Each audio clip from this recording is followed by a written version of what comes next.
Bonjour und guten Tag, willkommen et bienvenue à la conférence Les Allemands dans le Médoc, qui se tient le 2 février 2021 en ligne. Merci à vous, cher auditoire, de vous joindre à nous. Merci à toutes les personnes de Médoc Actif qui ont aidé à réaliser cette conférence et merci à Aléa, Association Littorale Environnement Art, d'avoir porté ce projet. La conférence sera animée par Verena Gräfin von Rödern et nous avons aujourd'hui 6 participants, 6 personnes qui vont nous raconter leurs expériences et leur vie dans le Médoc. Écoutons maintenant Barbara Yanni. Janie. Je connais le Médoc depuis 2005. Mon lieu préféré, c'est, à part notre maison, le lac d'Ourtin à Piquero et la côte atlantique. J'aime le Médoc car le paysage est magnifique. Le Médoc en 2 phrases. Le Médoc, c'est la mer et la plage, les vignes, le vin, les châteaux et la Gironde. Le Médoc, c'est la campagne, mais aussi une région où la population augmente à cause de la proximité avec Bordeaux. Vous êtes allemande et vous vivez dans le Médoc. Comment cela s'est fait et de quelle nature sont les relations avec les Français? La première question. Oui, moi j'ai fait mes premières connaissances avec des Français à l'âge de 14 ans et j'étais dans un camp de vacances qui a été organisé par l'Office franco-allemand pour la jeunesse. Et à l'époque, je ne parlais pas encore français et la plupart des jeunes Français, ils ne parlaient pas l'allemand, mais on se comprenait d'une manière ou d'une autre. Et les soirs, on a écouté la musique et j'ai découvert la musique française que j'aimais beaucoup et que j'aime toujours. Et 2 ans plus tard, j'ai participé à un échange scolaire et j'étais à Paris. J'ai une famille qui vivait sur une des grandes avenues de Paris et il y avait un concierge au rez-de-chaussée. Je ne sais pas si ça existe encore. Je crois oui. Avant. Et ça, c'était un monde complètement différent. C'était fascinant. La grande ville, tous les monuments et le métro, les bistrots, les odeurs de boulangerie. Et je pense que c'était là où mon amour pour la France a commencé.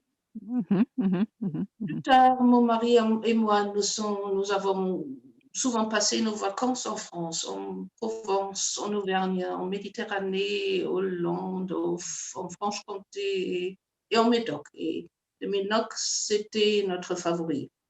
Et à l'époque, nous vivions à Francfort et nous en avions assez de la grande ville. Et nous avions longtemps rêvé de vivre en France, à la campagne. Et en 2009, notre projet est devenu plus concret et nous sommes allés en Médoc pour les vacances avec l'objectif de trouver une maison. Et avant, nous avions passé beaucoup de temps à chercher des offres immobilières sur Internet et nous avions contacté plusieurs agents immobiliers et nous avions une liste de maisons à visiter. Et quand nous avons vu notre maison pour la première fois, c'était un peu le coup de foudre. C'est une vieille maison et nous avons fait beaucoup de rénovations, mais il y a toujours quelque chose à rénover. Ça va jamais finir, je pense. Et 2 ans plus tard, en avril 2011, nous avons finalement déménagé. Et nous avons toujours eu des bons contacts avec les voisins, dont certains sont plus âgés. Et au début, j'avais peur qu'ils aient peut-être des réserves envers nous à cause de l'histoire franco-allemande, mais ça n'est pas du tout un problème. Ils sont tous très, très gentils. Et le seul problème avec les voisins, c'est parfois la langue, parce que quand ils parlent médocain, nous avons souvent du mal à les comprendre. Ça, ouais. Et nous avons 2 chiens, on les promène tous les jours et au cours de ces promenades, on a fait la connaissance d'autres Sisakais qui eux aussi promènent leurs chiens et parfois on fait des balades ensemble. Et en plus, nous avons rejoint un club canin où on peut faire des cours éducatifs ou des cours d'éducation ou cours sportifs, des choses comme ça. Bon, très bien pour la première question. En effet, moi, je viens pas de loin de Francfort. Je suis des Arbach im Odenwald, c'est la région. Et c'est encore une fois intéressant, bon, si on préfère de vivre dans une grande ville ou dans la campagne, que des fois, peut-être vous avez aimé un certain temps Francfort, mais des fois, il y a un certain temps où on veut plutôt être dans la campagne. Voilà. Quelles sont vos activités dans le Médoc? Vous avez déjà parlé un peu, que vous promenez le chien et tout ça, mais je crois que vous faites encore d'autres choses. Oui, je travaille comme web designer, donc je fais des sites internet et des blogs et je m'occupe de l'entretien des sites de mes clients. Et moi, j'ai un blog moi-même où j'écris de notre vie à CISAC. Et au début, le blog, c'était plutôt pour les amis et les familles à l'Allemagne. Mais maintenant, il a pas mal de lecteurs et évidemment, de nombreuses personnes s'intéressent à notre vie qui n'est pas très, très excitante. Et pendant mon temps libre, j'aime beaucoup faire de la couture. Et au printemps l'année dernière, j'ai rejoint un petit groupe de couturières, de femmes à CISAC qui ont cousu des masques contre le Covid.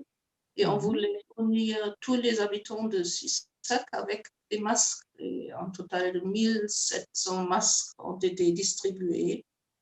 Et le monsieur qui a mené cette action, il a ensuite formé une association qui s'appelle Ici, c'est CISAC, et qui a pour but de promouvoir notre village par diverses activités caritatives, culturelles, sportives, etc. Et moi, je fais partie de cette association, mais à cause du Covid, on n'a pas encore fait beaucoup de choses et on a fait une action pour l'Octobre Rose. On a décoré tout le village en rose, mais c'était tout. Bon, merci. Déjà, vous dites, les gens s'intéressent pour lire ces choses, tout ça. Récemment, j'ai eu une amie au téléphone qui dit, bon, on a le temps de téléphoner, mais elle disait, mais je n'ai rien à raconter. C'était quand même intéressant parce que des fois, je dis, pourquoi les amis m'appelle pas. Il y a souvent, même en Bavière, c'est à 9h, il y a aussi le confinement. Ils pensent que c'est dur et moi je dis, bon, c'est pas dur, c'est ici, c'est à 6h, mais c'est intéressant que souvent les gens disent, bon, je téléphone pas parce qu'il n'y a pas grand-chose à raconter. Bon, j'ai une dernière question. Vous souhaitez avoir la nationalité française. Pourquoi? Est-ce que vous voulez aussi renoncer à la nationalité allemande? Vous parlez un peu de ça. Bon, vous vous sentez apparemment dans ces deux nationalités attirées ou... Oui, je voudrais bien obtenir la nationalité française parce que j'habite ici depuis presque 10 ans maintenant. Et ça, c'est mon centre de vie. Et je n'ai pas l'intention de retourner en Allemagne. Et avec la nationalité française, j'aurai le droit de voter, par exemple. Et une autre chose, c'est je ne veux pas être étrangère, je ne veux pas être considérée comme une des touristes qui parfois se comporte de manière un peu désagréable. Par exemple, imaginez un supermarché en été, en vacances, il y a du monde et soudain on entend quelqu'un crier à travers le supermarché « Karl-Heinz, wir brauchen noch Kartoffeln !» Et les Français ne comprennent peut-être pas les mots, mais ils disent « Ah oui, des touristes allemands ». Oui, je trouve ça intéressant parce que c'est un peu, ça me fait penser avant que j'étais en poste aux Pays-Bas. Bon, j'ai une cousine qui a vécu, pour elle, c'était après, je crois, 40 ans. Elle a aussi décidé d'avoir, mais aussi la nationalité néerlandaise, parce que aussi elle disait, je veux voter et tout ça. Et l'autre chose, aux Pays-Bas, bon, le néerlandais, c'est quand même pas si difficile à apprendre. Moi, je l'ai appris à l'âge de 60 ans. Mais il y avait aussi des Allemands qui disent ein Bier bitte au lieu de dire ein beetje alsjeblieft. Et ça, c'est vraiment, oui, des fois, il faut, on ne peut pas être parfait dans des langues, mais fait l'effort. Bon. Je ne sais pas, ouais. Je n'ai pas, vous avez demandé, mais je ne veux pas renoncer à la nationalité allemande parce que Oui, je suis oui, née en Allemagne, j'ai passé la plus longue période de ma vie en Allemagne et je me sens plutôt franco-allemande. Donc, oui, oui. je voudrais bien avoir Oui, deux nationalités. oui, je dois dire, c'est aussi un sujet que je connais assez bien parce que quand je commençais au service diplomatique, dans ma promotion, il y avait beaucoup qui étaient mariés avec des étrangères. Et c'était au début, ils disaient, oui, on aimerait avoir aussi la nationalité allemande, mais au début, c'était pas possible sans renoncer. Et des fois, elles ont dit, bon, il y avait aussi, par exemple, une étiquette japonaise. Là-bas, c'était plus compliqué. Ils disaient, si un jour mon mari meurt, peut-être je vais retourner au Japon. Mais je crois, au moins maintenant, avec la communauté européenne, c'est beaucoup plus simple et je peux comprendre que des choses comme voter et tout ça, bon, il y a des pays où ça a commencé qu'on peut voter aussi pour certaines élections si on reste seulement allemand, mais pas pour le président, par exemple. Et, et comme vous dites, si vous ne voulez pas quitter la France, je peux bien comprendre que vous voulez aussi avoir la nationalité française. Oui, j'aimerais bien remercier tout le monde d'avoir participé, d'avoir partagé vos expériences avec le groupe. Et en fait, pour moi, ayant travaillé avec vous, je me suis rendu compte au fur et à mesure qu'en fait, ce qu'on crée ici, c'est des liens entre vous, les Médocains français et allemands qui habitent dans le Médoc.